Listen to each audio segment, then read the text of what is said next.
so tell me, who was your last fight? My last fight was with Marcus Gaines, and we fought in Salinas, California, in the War God show, which is it's a local show here, but they're doing a reality show with it, and it's aired on Comcast, and it's going to be a bigger deal here in California. But I fight November 21st on Strikeforce here in San Jose at the HP. Great, good deal. So tell me about that fight.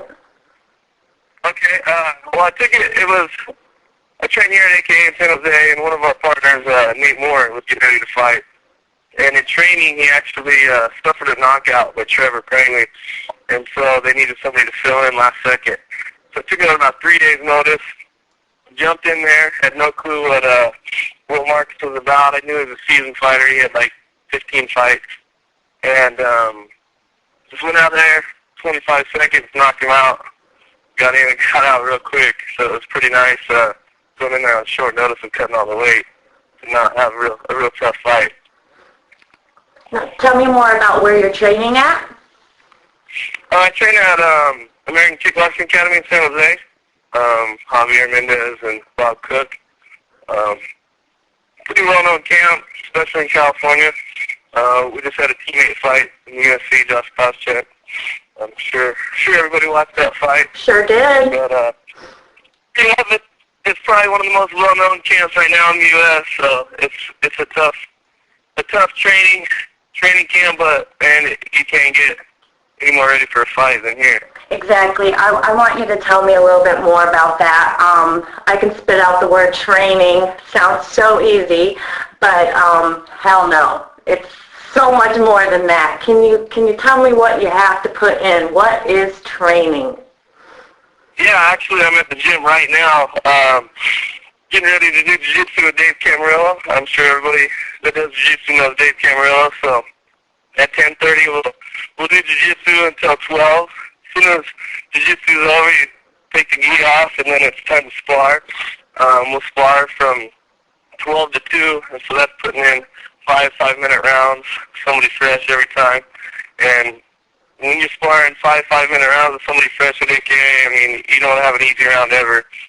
You got somebody well-known in there on you every time. As soon as that's over, then you put the MMA gloves on, and now we'll do 5 minutes of grappling with strikes, so submission wrestling with strikes. And again, you got somebody new on you every time, so it's going through hell. And as soon as we're done with that, we'll go home, get something to eat, relax for a little bit, and then it's your road work, you know. You got to go do cardio and conditioning, and then come back at night and wrestle again. So it's a full-time job, you know. We're training 6 hours a day. Right, and you do that 6 days a week? 6 days a week. Take Sunday off. Saturday's the easier day. So just a lot of cardio, let your body recover. By the time Friday comes, you're so beat up and ready for a day off. It's ridiculous. But right. So where do you get the dedication from? Gotta eat. You know, I work at LA Boxing. I'm a trainer at LA Boxing, but that's only a part-time gig, you know, just for some extra money.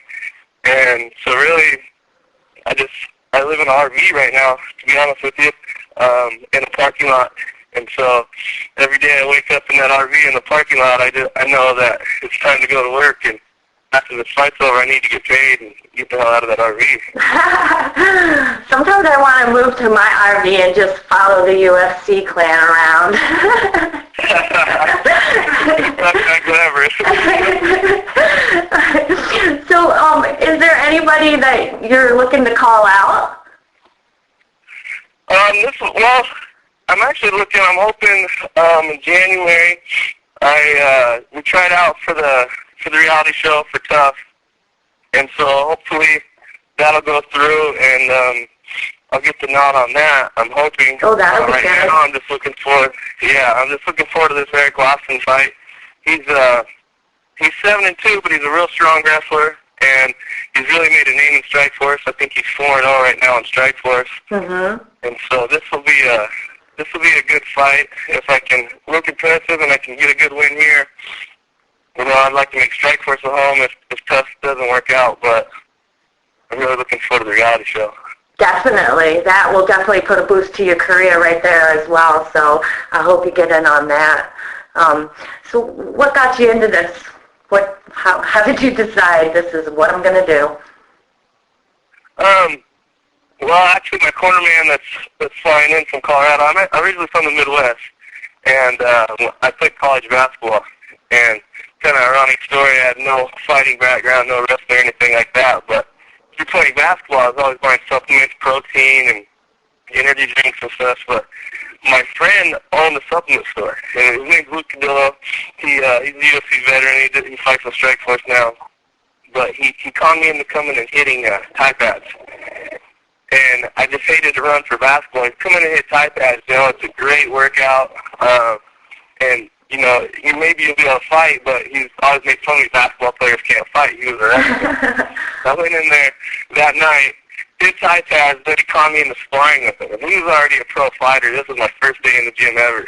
And he ended up giving me a flash knockout and broke my nose, shattered my nose. Oh. I thought it was the funniest thing ever. But I was so mad that the next day I went right back in. I said, all right, we're doing this again. And I just kept going in, and it was the craziest rush I'd ever had because I didn't really, you know, I'm a nice guy. I don't get street fights. I got a college degree. I wasn't that type of guy, you know. So we kept doing it, and then they called me, and they were like, hey, man, do you want to fight on Friday? And it was a Wednesday, and I was set my beer down. I was in college. I was like, yeah, why not? And I went out there, and I knocked the guy out in the first minute of the first round. I mean, there was only like 200 or 300 people there, but I felt like I just won the world championships, you know, like I was jumping up and down, like it was the greatest thing ever. It's a great feeling. Good. Yeah, ever since then, I just, you know, I couldn't stop. I've been all over the United States fighting now. I fought Muay Thai for 6 years. Well, you know, that took me all over the place, so then I made the transition to MMA, and it's been going real good. Right. So can you imagine doing something different? Isn't it great that this has come about so that you can, you know, use your talent and do this kind of work compared to something else you might be doing? Yeah. Like I said, I have my college degree, and so when I graduated, I did what my parents wanted me to do, and I moved out here to California, and I got a real job. I worked 9 to 5 for about 3 months, and then I said, all right, no more of that. I'm fighting, you know. So what do your parents think now? What's their attitude now? You know, now that I'm starting to get into the bigger fights and the big shows, now they support it, you know. But when I was traveling around fighting little shows for chump change, it was like, Tony, what are you doing? You know, why don't you get a real job? Right. But I put the videos, you know, they've still never been to a fight, but I send them all my links, my videos, and stuff like that, and now they think it's pretty cool. Well, Anthony, I'm definitely looking forward to that Strikeforce fight. I don't miss any Strikeforce fights, so I'm sure I'll get to see it. What would you like to say to your fans to wrap up our interview? I'd like to tell them to check out the webpage on Hit 'em Up Fighter /Tony, and then check out my MySpace too.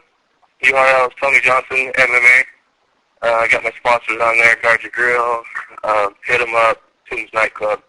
So come check out the fight. It's going to be a hell of a fight, and I believe it'll be on HDNet. You can watch it on TV. So sounds great. Check it out. Have a blast and kick some ass.